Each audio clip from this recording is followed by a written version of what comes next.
dear students, I am Suresh Kumar Gupta, your economics educator.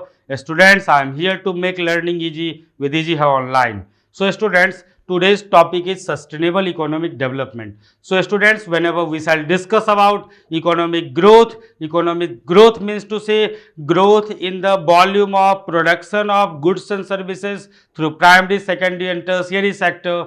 Students, this is the economic growth, and whenever this economic growth shall be imparted for every sections of the society equitably, that is to be termed as economic development. So students, growth with equity is nothing but economic development. But students, whenever we shall discuss about sustained economic development कहने का मतलब होता है students कि economic development हम करेंगे country के अंदर बट इस वे में करेंगे कि जो हमारी नेचुरल एनवायरनमेंट है वो प्रोटेक्टेड रहे, जो नेचुरल एनवायरनमेंट है वो कंजर्व्ड रहे.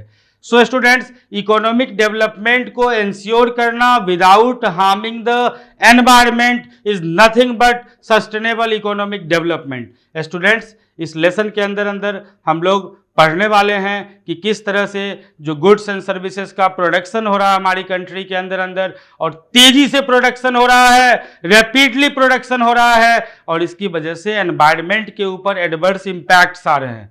स्टूडेंट्स, वो एडवर्स इंपैक्ट ग्लोबल वार्मिंग के फॉर्म में आ रहे हैं, वो एडवर्स इंपैक्ट ओजोन डिप्लेशन के टर्म में आ रहे हैं. Students, ozone depletion and global warming are basically the two important issues of this world era nowadays, students.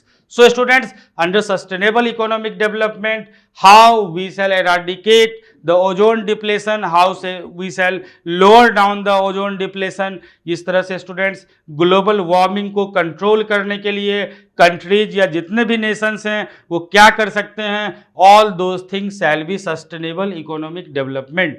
So students, sustainable economic development का मतलब ये भी होता है कि जो भी हमारी कंट्री के पास नेचुरल रिसोर्सेस हैं उसको हम इस वे में यूज करें कि उसका जो बेनिफिट्स है वो फ्यूचर जनरेशन्स को भी मिल पाए, प्रेजेंट में भी वो यूज हो, साथ ही साथ उसकी जो बेनिफिट्स है वो फ्यूचर जनरेशन्स को भी एप्लीकेबल हो पाए, फ्यूचर जनरेशन्स के लिए भी एप्लीकेबल हो पाए. स्टूडेंट्स, इसमें हम ये भी पढ़ने वाले हैं कि जो भी हमारी non renewable sources of energy है उन सभी non renewable sources of energy का जो यूज होना चाहिए, जो एक्सट्रैक्शन होना चाहिए, वो रीजेनरेशन कैपेसिटी से कम होनी चाहिए.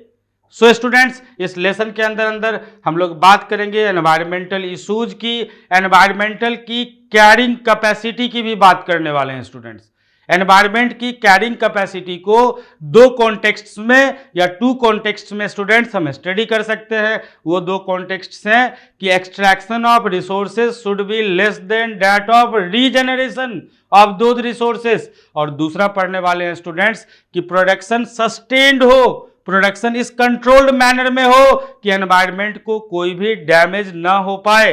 So students, this is the sustainable economic development topic. Students, हम ये भी पढ़ने वाले हैं कि ग्लोबली, इंटरनेशनली कितनी कंट्रीज ने मिलकर के अपने एक ट्रीटी बना रखा है, अपनी एक प्रोटोकॉल बना रखी है. स्टूडेंट्स, एक प्रोटोकॉल है students Montreal protocol. Montreal protocol basically ozone layer को कंजर्व करने के लिए, ओजोन लेयर को प्रोटेक्ट करने के लिए एक इंटरनेशनल ट्रीटी साइन करी गई है. स्टूडेंट्स, और इसमें जितनी भी नेशन कंट्रीज जो मेंबर्स हैं मॉन्ट्रियल प्रोटोकॉल के, वो अपनी कंट्रीज के अंदर होने वाले पॉल्यूशंस के एमिशंस को कंप्लीट कंट्रोल रखेंगे, पॉल्यूशन के एमिशन पे फोकस करेंगे, उसको चेक करेंगे. सो स्टूडेंट्स, इस लेसन्स के अंदर हम लोग water pollution, air pollution, noise pollution, land pollution, all such type of pollutions के बारे में भी स्टडी करने वाले हैं. स्टूडेंट्स, एयर क्वालिटी इंडेक्स के बारे में स्टडी करने वाले हैं. स्टूडेंट्स, कि किस कंट्री की एयर क्वालिटी इंडेक्स कितनी है, वो इम्प्रूव्ड है, वो हेल्थ के लिए हैजार्डस है. All these issues shall be studied in this topic only.